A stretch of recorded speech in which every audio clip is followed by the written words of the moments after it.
vous avouer que c'est la première fois que je pénètre dans cette auguste maison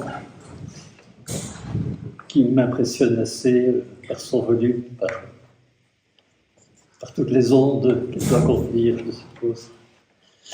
Je connaissais Alex Lorette comme dramaturge, puisque c'est, je dirais, une des toutes grandes pointures de la génération qui me suit, puisque je suis déjà un vieux monsieur. Je ne le connaissais pas comme romancier, et je dois vous dire que je l'ai découvert avec beaucoup de plaisir. Et j'ai trouvé que Un fleuve au galop, donc ce premier roman dont nous allons parler, est un roman véritablement formidable. Formidable. Je sais que le mot est galvaudé, mais je l'utilise en pensant véritablement à ce que je dis. On va essayer de voir pourquoi. Je vais essayer de faire parler, de s'expliquer, non seulement sur le contenu, mais aussi sur l'écriture et la composition du roman, qui est vraiment très, très intéressant. Je voudrais commencer par une petite lecture, simplement, quelques lignes, vers la fin du roman. Il y a un personnage, une jeune femme, qui fait une rencontre importante. Je ne sais pas jusqu'où on peut divulgacher, comme on dit aujourd'hui, la fin du livre et d'histoire. Enfin, peu importe, pour l'instant, on parlera peut-être de cette rencontre finale. Et cette jeune femme dit ceci: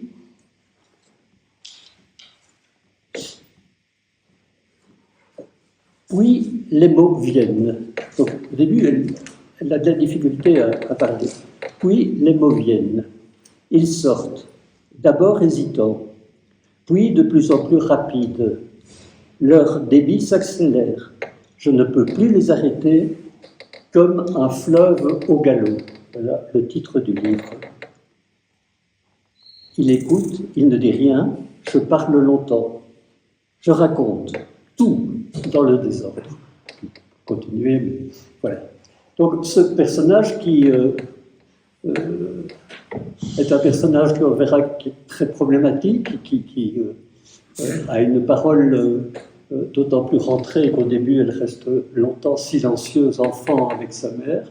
Ce personnage brusquement se met à parler comme un fleuve au galop. Alors, un fleuve au galop, c'est le titre du livre. On peut penser, dès qu'on aborde le livre, qu'en fait, il s'agit du fleuve Congo, puisque c'est au bord de ce fleuve que une partie du roman, en tout cas, se passe, puisque nous avons affaire à une histoire qui se passe à ce qu'on appelait jadis la colonie, dans le Congo belge. Mais un fleuve au galop, c'est aussi le débit de cette jeune femme, c'est aussi, je pense, la façon dont, d'une certaine manière, ce livre s'écrit. Vous avez peut-être mis un certain temps à l'écrire, longtemps à l'écrire puisqu'il est assez long, mais on a le sentiment, en tout cas, qu'il y a une sorte de pression qui prend le narrateur et qui donne envie de continuer. Et la réception que l'on a, je dois dire que j'ai fait une première lecture de ce roman au galop, parce qu'on a envie de continuer, on a envie de savoir, on a envie de suivre les personnages, de savoir comment ça finit, comme on dit d'habitude, mais il y a vraiment un fil que l'on finit par attraper, alors que, c'est là, d'une certaine manière, le paradoxe, cette histoire se raconte sur 4 générations, elle concerne d'ailleurs 6 générations, en fait, si on compte l'enfant de la jeune femme à la fin, sur 4 générations, et que c'est un roman qui est morcelé en quelque sorte, c'est-à-dire qu'on passe d'un personnage à l'autre, on passe d'un espace à l'autre, on passe d'une époque à l'autre. Bref, c'est un puzzle qui peu à peu s'organise et qui est d'une construction, je dirais, tout à fait étonnante, parce que quand on arrive à la fin, on se dit bon, mais voilà, j'ai compris toute l'histoire, alors qu'on a eu véritablement que des morceaux et parfois des choses qui arrivaient qui arrivait très en retard. Alors, on pourrait commencer par le contenu, Alex. Donc, ce roman il commence pas, mais si on refait l'histoire chronologiquement, ça commence avec, dans la fin du XIXe siècle, avec un colon, on les appelait bien comme ça, qui débarque, qui est là pour exploiter le caoutchouc, qui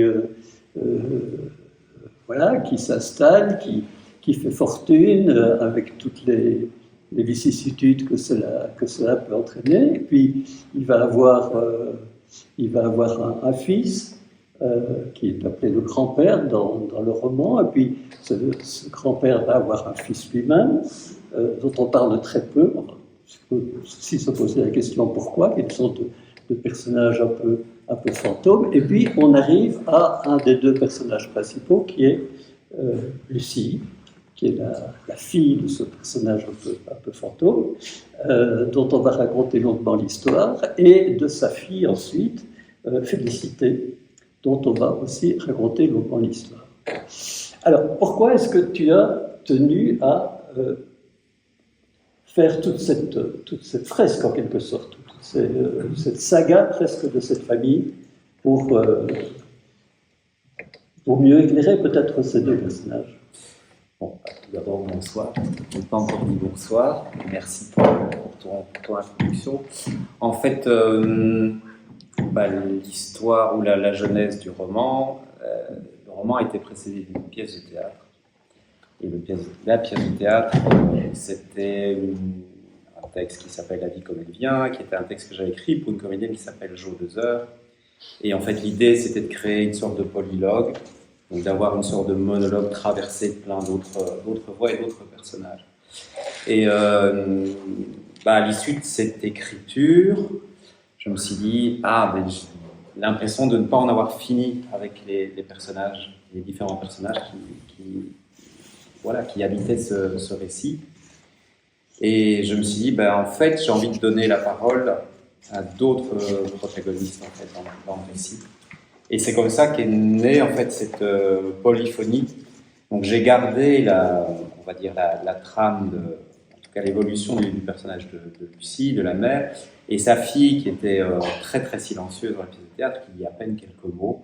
En fait, elle est silencieuse aussi, mais l'idée c'était d'aborder et de compléter ce point de vue de la mère par le point de vue de la fille, de remonter aux origines, au grand-père, à l'arrière-grand-père, d'avoir accès au père, pour en fait creuser un sillon, parce que voilà de quoi parle le livre, en fait le roman, ça parle essentiellement de l'identité.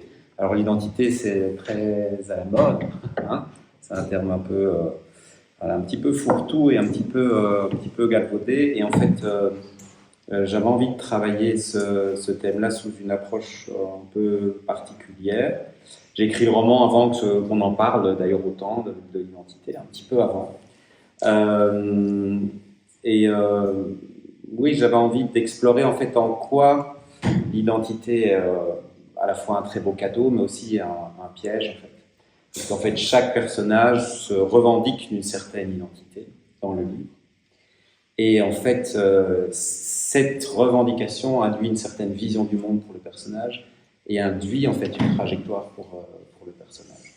Donc on a une petite fille, arrière-petite-fille de colon, qui a perdu sa mère, qui a été élevée par une nourrice noire, et qui dit « Moi, je suis blanche, je me suis née au Congo, et je me sens noire à l'intérieur. » Puis elle revient en Belgique, dans l'histoire, je ne trahis pas grand-chose en l'expliquant, et elle se sent étrangère, en fait. Donc c'est à la fois l'impossible retour, puisque la situation politique a changé. En plus, elle a une vision d'un Congo idéal et à la limite fantasmé, puisqu'elle c'est son récit, ou en tout cas sa période de petite fille, et elle a un retour au pays d'origine qui n'est pas son pays d'origine pour elle, dans lequel elle n'arrivera jamais vraiment à s'insérer. Voilà.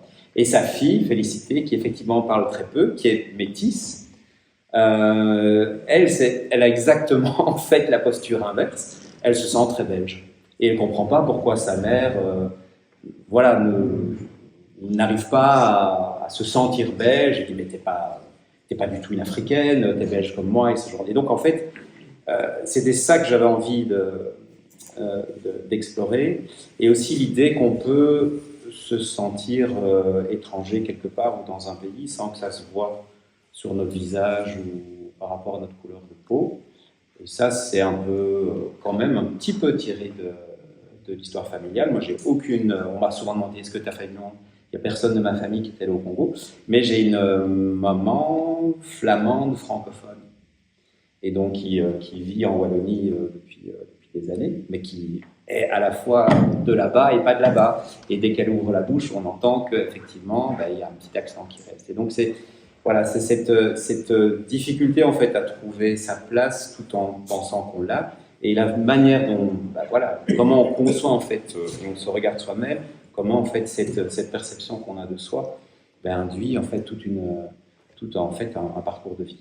Voilà. Alors, toute ta famille n'a jamais été au Congo. Tu n'y as jamais été non plus. Alors, je suis allé dans d'autres pays d'Afrique, mais pas au Congo. Parce que vraiment, ça donne l'impression, et des moments je me suis dit, mais il a passé son enfance là-bas, c'est pas possible. Il y a une telle sorte de vérité qui sort de cette fiction qu'elle paraît plus réelle que ce que peut être la réalité. C'est vraiment impressionnant. C'est vraiment impressionnant. Le sentiment qu'on a en lisant ce livre, et c'est ce qui fait sa richesse, je trouve aussi, c'est le profond malaise qui habite ces personnages, dans tous les cas, certainement Lucie, mais peut-être sa femme aussi, je dirais à cause de leur généalogie.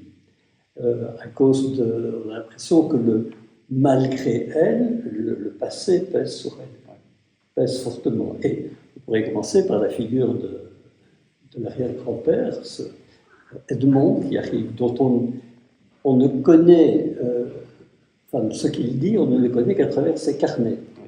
Ce sont des carnets que tu as inventés d'un bout à l'autre. Oui.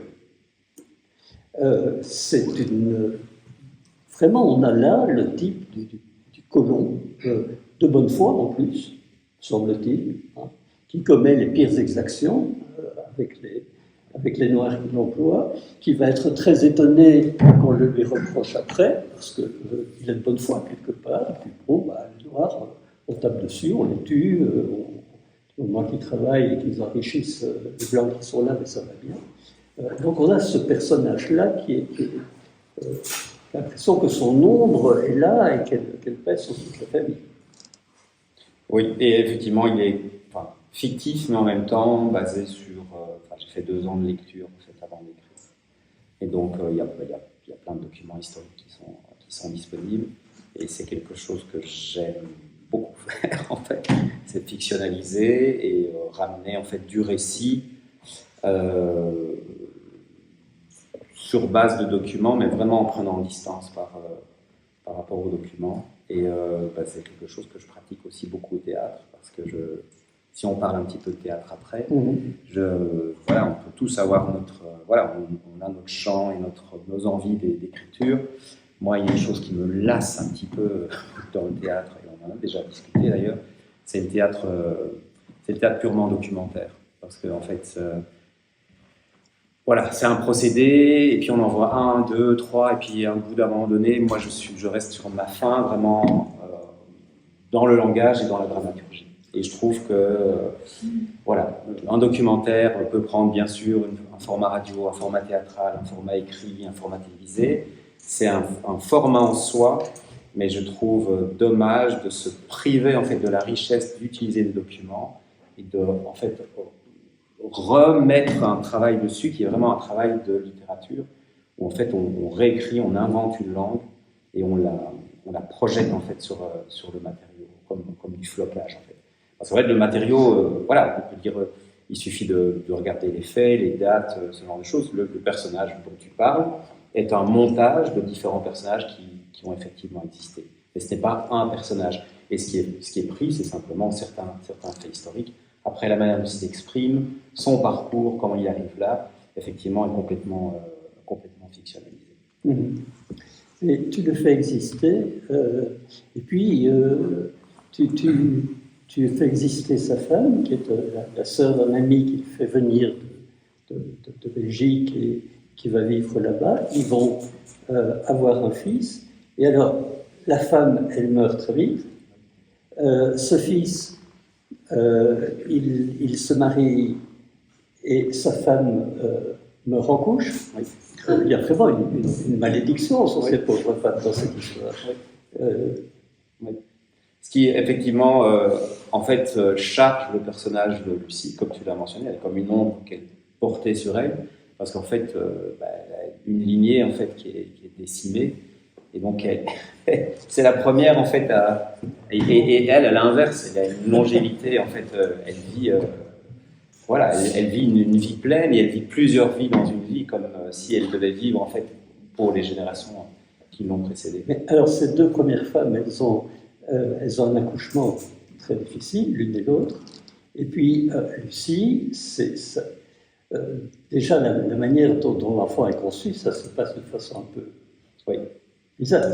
Je ne sais pas si on peut raconter un peu plus. Enfin, bizarre, c'est un gros mot, mais on peut inattendu, disons. C'est de manière inattendue, c'est-à-dire que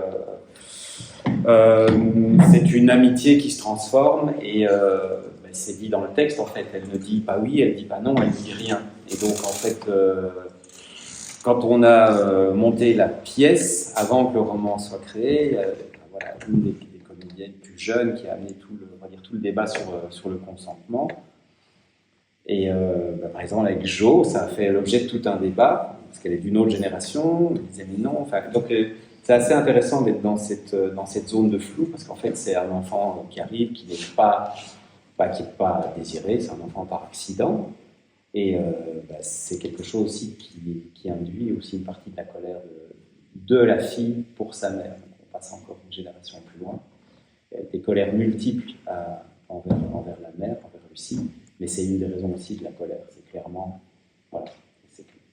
elle est là, mais elle n'est pas vraiment censée être là. Alors, le papa de l'enfant est un noir, c'est son ami noir, c'est la personne de son âge, qui, dès que le rapport a eu lieu, lui dit je vais chez les pères blancs. Je vais chez les pères blancs pour étudier. Et Lucie, jusque-là, disait toujours moi, je suis blanche, je le disais tout à l'heure, et je suis noire de l'intérieur. C'est un peu amusant que ce garçon aille chez les pères blancs. Et devienne un père blanc. Oui, c'est une image très très particulière. Et puis il va disparaître, et puis on va aussi suivre son chemin. Dans la pièce, il disparaît complètement, et dans le roman, effectivement, on a accès en fait à son histoire, et c'est en fait une lente. Le roman, c'est aussi une sorte de, c'est pas un road movie parce qu'on passe sur plusieurs continents. On part du Congo, on part d'une certaine époque, et puis on termine en Islande à complètement une autre époque. Donc c'est une grande remontée vers le nord, pour trouver en fait quand même un lieu d'ancrage sur la fin. Après, je veux juste revenir sur ce que tu dis par rapport à l'enfant qui est conçu de manière étrange. En réalité, mais en fait, c'est un enfant qui est conçu, on va dire, quelques années trop tôt. C'est-à-dire qu'il est conçu quelques années avant la libération sexuelle, et il est conçu quelques années avant l'indépendance du Congo. Et donc, en fait, à quelques années près, ça change un destin. Et en fait, là aussi, c'est basé sur les documentations historiques. Donc, tous ces enfants, en fait, métis qui ont été cachés, y compris cachés dans des orphelinats, parce que, c'était, limite accepté, ou en tout cas à moitié tu, qu'un homme blanc, belge puisse, bénéficier des faveurs de ces servantes congolaises. Mais à l'inverse, en fait, c'était un vrai tabou. Et donc, une femme blanche qui avait un enfant avec un homme noir, ces enfants étaient effectivement cachés, ne pouvaient pas, entre guillemets, exister. Elle est séparée de sa mère, la mère est renvoyée en Belgique, elle est placée dans un couvent aussi. Dans un pensionnat. Dans un pensionnat, mais tenu par de bonnes sœurs. Oui. Et donc, le rôle des religieux dans ton roman n'est pas particulièrement édifiant. Et la partie pensionnat, la réalité, c'est basé sur des souvenirs qui viennent de ma mère, en fait, donc qui a vécu ce genre d'institution, et qui n'est pas propre d'ailleurs à la religion, puisque Jo Deuzer, qui a joué ce texte. Je lui écris, puis je lui donne, et puis on se rencontre. Il me dit, mais je ne t'avais pas raconté mon histoire. J'ai dit, non, tu m'en as dit, je voulais juste écrire pour toi, parce que je l'avais mise en scène quelques années avant. Et il me dit, parce que en fait, ce que tu décris, c'est le pensionnat que j'ai vécu en France, d'origine jurassienne. Elle dit, sauf que ce n'est pas un pensionnat religieux, c'est un pensionnat laïque. Elle dit, mais tu retires la dimension religieuse, c'est exactement pareil, il y a très très peu en fait, de différence. Alors, il y a encore un personnage magnifique, je voudrais que tu en dises un mot avant qu'on parle de la construction du livre. On a le temps encore. Encore un quart d'heure. Oh, ça va. C'est Massiga, c'est la nourrice voilà, donc de Lucie. Oui. C'est quelque part le personnage qui lui sauve la vie. Hein, puisque comme la mère de Lucie meurt en couche, en fait c'est elle qui la prend en charge, qui la nourrit au sens premier du terme, et puis qui la nourrit en fait de ses histoires, de son amour et de son affection.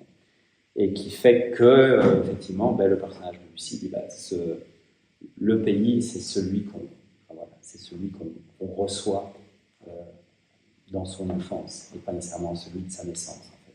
Et donc c'est ce personnage en fait qui imprime, sans le vouloir nécessairement, de son affection et de son amour, mais qui imprime en fait tout un imaginaire dans le personnage de Lucie. Et pourtant, il y a un événement qui est terrible, enfin, c'est quand elle retourne chercher son enfant en Afrique, elle va aller chez Massiga pour demander où est l'enfant, mais elle est d'une sécheresse et d'une distance avec cette femme devenue vieille qui a été sa nourrice. Elle la revoit quelques instants et elle a l'impression qu'elle ne veut pas. Il y a une colère réciproque et une charge mutuelle des deux personnages. En fait. Il y a aussi la colère de l'autre côté. Donc c'est quand même c'est amusant que tu aies lu ça sur la fin en fait, parce qu'en fait c'est aussi le récit d'une colère rentrée qui à un moment donné doit pouvoir en fait sortir d'une façon ou d'une autre pour que chacun puisse en fait s'ancrer, peu importe le lieu de vie dans lequel ce personnage ou ces personnages se trouvent, le fait qu'ils puissent s'ancrer en fait dans leur vie vient du fait qu'ils puissent exprimer et sortir en fait tous ces mots, cette charge de mots qui garde un peu trop longtemps pour eux. C'est la colère de l'auteur aussi. Je ne suis pas sûr. Question peut-être un peu. Non, je ne suis pas sûr. Il y a toujours une part de nous dans ce qu'on écrit, c'est vrai, mais en même temps, quand on part, je trouve surtout dans un roman, quand on part avec un personnage, on le laisse aussi, je trouve quand même très fort nous prendre la main et puis partir avec lui. Donc, je ne me sens pas nécessairement en tout cas proche de ce personnage-là. Alors, il y a 34 chapitres. Bon, c'est précis. Très scandé, j'ai compté. Non, ils sont numérotés, c'est pas compliqué. Il y a 34 chapitres et il y a 5 personnages qui sont les responsables en quelque sorte de chaque chapitre, que ce soit parce qu'ils parlent à la première personne, soit parce que c'est eux qui sont concernés. Donc il y a une alternance extraordinaire. Il y a le grand-père, qu'on ne connaît qu'à travers les carnets. Oui. Il y a Lucie, c'est un récit à la troisième personne. Il y a Félicité, sa fille, récite à la première personne. Il y a Massiga, la nourrice, qui est à la troisième personne, mais que tu écris comme on écrit un monologue de théâtre aujourd'hui, en scandé, en allant à la ligne chaque fois. Et puis alors il y a André, le père de Lucie, qui va porter plusieurs noms. Oui. Et au départ, il s'appelle Kizou, et puis c'est John, je crois, oui, puis c'est André, enfin voilà, et qui fait lui tout un périple. Oui. Comment tu as fait pour organiser tout ça? Parce que ils sont chaque fois une période, une époque différente. Je trouvais intéressant de prendre que le récit et la première personne soit donné à la personne qui parle, au personnage qui parle le moins. Parce qu'en fait, elle parle, on a accès à son monologue intérieur, on a accès à elle d'une autre façon en fait. Et elle s'exprime très peu envers les autres personnage. Ça, c'était, Mais qui se Voilà. lâche à la fin dans un très bon chapitre. et elle se lâche en effet. Avant effectivement de parler Ouais. à celui qu'elle rencontre. Et puis le montage, je pense que ça vient du théâtre. Et, moi, je travaille fort par montage, justement, dans l'écriture théâtrale. On dit souvent, ça fait penser à une écriture cinéma. C'est pas voulu, mais j'aime bien en fait travailler une écriture où il y a beaucoup de sensations, d'images, mais pas que des images, aussi le plus de sensoriel possible, pour justement créer cet effet, ce que tu dis, tiens, on a l'impression entre guillemets, qu'on y est, ce que tu disais tout à l'heure. Ça, c'est quelque chose que je cherche. Et alors, le montage, en fait, voilà, le livre, je l'ai pas écrit de manière linéaire. Il y a des fois, en fait, j'ai plus envie d'accompagner ce personnage-là pour le moment. Ah oui. Et puis après, j'ai choisi, en fait, comment monter. Et c'est quelque chose que je fais systématiquement en théâtre, où parfois, voilà, on a 45 scènes, et puis je mets tout par terre, et puis on s'amuse, en fait, à les monter comme on monte un film, parce qu'en fait, le montage crée aussi, fait partie du récit. Et moi, j'aime bien casser la chronologie, de toute façon, toujours. Donc voilà, je pense que voilà, il y a un lieu d'écriture dont on parle et qui nous traverse. Oui, mais en même temps, le trajet de chaque personnage, on a l'impression qu'il est minutieusement pensé. Je pense par exemple le personnage du père André, le père de Félicité. Il apparaît assez vite très vite ses chapitres à lui, mais il faut plusieurs chapitres pour qu'on apprenne qu'il est noir. Oui. Hein? J'aime Tu bien le ça. donnes comme un personnage, on se dit mais qui est ce bonhomme qui va se promener en Islande en moto. En moto, oui, voilà. Et puis, j'aime bien ça en fait, c'est de mettre un spectateur, un lecteur en situation un peu d'enquêteur, dans le bon sens du terme, de se dire tiens, j'ai pas tous les éléments, et puis il y a quand même des petits indices par-ci par-là. Donc une seconde lecture fait qu'on peut repérer plus vite en fait dans le récit les éléments qui amènent en fait aux informations manquantes. En fait, j'en parsème, mais c'est quelque chose que j'aime bien faire. Ce que tu utilises dans le théâtre aussi. Oui, beaucoup. Oui. Un mot sur la pièce avant de parler des Grands Marais. Qu'est-ce qui t'a amené à écrire cette pièce qui était quand même plus de l'ordre d'une pièce récit que d'une pièce dialoguée? Avant cette pièce, j'avais écrit Dream Jobs, qui est une pièce très polyphonique sur le monde du travail, aussi basée sur des recherches plutôt sociologiques.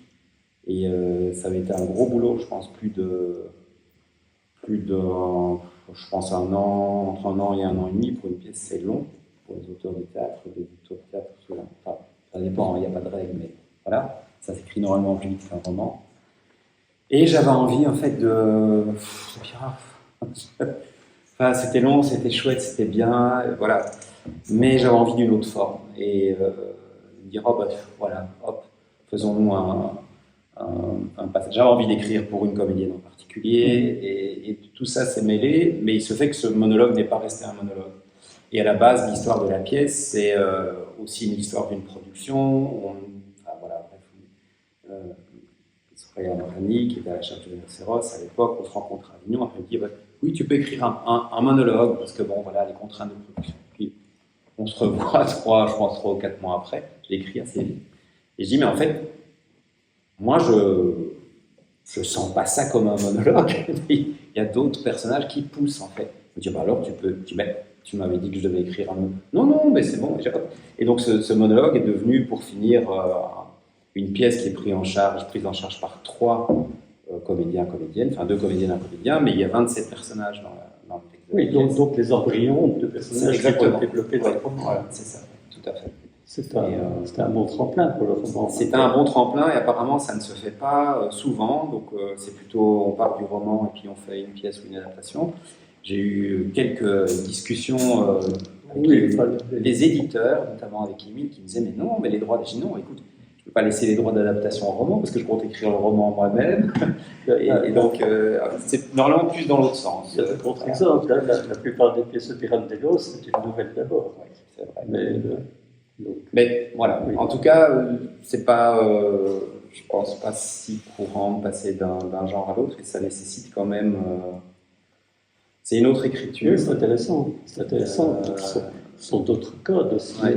d'écriture. Et donc après le roman, je n'arrivais plus à écrire du théâtre, donc j'arrivais plus à retrouver mes sensations d'écriture. Et donc je me suis dit, je vais relire toutes mes pièces et je vais lire des pièces d'auteurs de théâtre que j'aime pour retrouver en fait. Le rythme. Parce qu'en fait, vraiment, on garde. Il y a la rythmique de l'écriture théâtrale et le fait de condenser les choses. Après un roman, c'est difficile de retrouver en fait ces réflexes-là. C'est pas si facile, je trouve, de passer d'un registre d'écriture à l'autre. C'est pas évident. Alors, un mot sur les grandes marées. Ouais. Donc, en fait, il y a une opposition dans les grandes marées entre un père et un fils. Il y a un fils qui devient de plus en plus extrémiste. Ouais. Pourquoi ce personnage? Ça c'est dans l'air du temps, quelque part. Alors, oui, ça, donc rien à voir avec le roman, c'est une pièce complètement différente. Et à la base, c'est une commande d'écriture. Donc, j'ai mes deux en scène, les deux comédiens qui veulent travailler ensemble, qui disent on veut travailler sur le thème père-fils. Je dis, à deux, l'écriture un peu ping-pong, je pense que ça me stressait un petit peu. Voilà. Et puis sur la forme d'abord, et puis sur le fond, et puis sur la forme, on discute. Je dis oui, mais nous on parle de la dispute de Marivaux. Je dis mais alors là on commence à vraiment discuter. Je dis mais alors ça ne vous dérange pas, si vous êtes deux sur le plateau, que je vous crée une écriture à 4 niveaux, en fait avec des axes de jeu, des dialogues entre vous au présent, des dialogues au passé, des monologues et des adresses publiques, et de gérer, en fait, de passer sans arrêt de l'un à l'autre. Parce qu'alors, de nouveau un puzzle, mais surtout parce que ça éclate complètement, en fait, la contrainte du dialogue, et ça permet d'amener autre chose dedans. Et le thème, en fait, est venu parce que je me dis, écrire une pièce sur les relations père-fils, ouais, mais voilà quoi, qu'est-ce qu'on y met, en fait, c'est un peu bref. Et on a parlé de Didier Ripon et de ses écrits, de Retour à Reims, tout ça. J'ai dit, mais alors là on part sur autre chose, sur en fait comment en fait une société peut générer en fait différents mouvements, y compris certaines dérives. Et on est tombé en fait sur effectivement cette idée. En tout cas moi je l'ai proposé, c'est d'avoir un fils. Voilà, Madame a vu la pièce. Oui, voilà. magnifique. Oui. Et d'avoir un fils qui nous est très sympathique comme public, parce qu'on se dit au début le père vient voir son fils, c'est plutôt le père qui est un peu le ronchonchon, voilà, et le fils il est a priori plutôt sympa, et puis d'inverser complètement les choses en fait sur le dernier quart de la pièce pour en fait créer vraiment un effet, on retourne la chaussette quoi, et on se rend compte qu'effectivement ce fils qui aurait pu tout simplement, qu'il est, il est d'ailleurs végétarien, machin, ainsi de suite, aurait pu très bien faire l'une ou l'autre rencontre et être complètement différent. Sauf qu'il a fait quelques rencontres pas très bonnes, et en fait, il est effectivement parti, il a pris un chemin de traverse qui n'était pas prévu. Et on découvre le vrai sujet de la pièce. Et là, c'est parti d'une autre documentation que j'ai transposée, c'est tous les récits des parents de djihadistes belges qui sont partis en Syrie, en Daesh, et qui n'étaient même pas au courant de ce qui se passait, donc d'avoir cette culpabilité ou pas des parents, ce genre de choses. Donc je l'ai transposé à quelque chose de complètement différent. Tu donnes un texte d'une très grande force, d'ailleurs. C'est formidable. Oui. Je crois que. On va obéir. Je crois qu'on pourra continuer les échanges après. On Avec va plaisir. désolé, qu'il y en a encore deux. Mais c'est Non, bien, merci d'avoir Merci en tout cas. écouté. Merci beaucoup.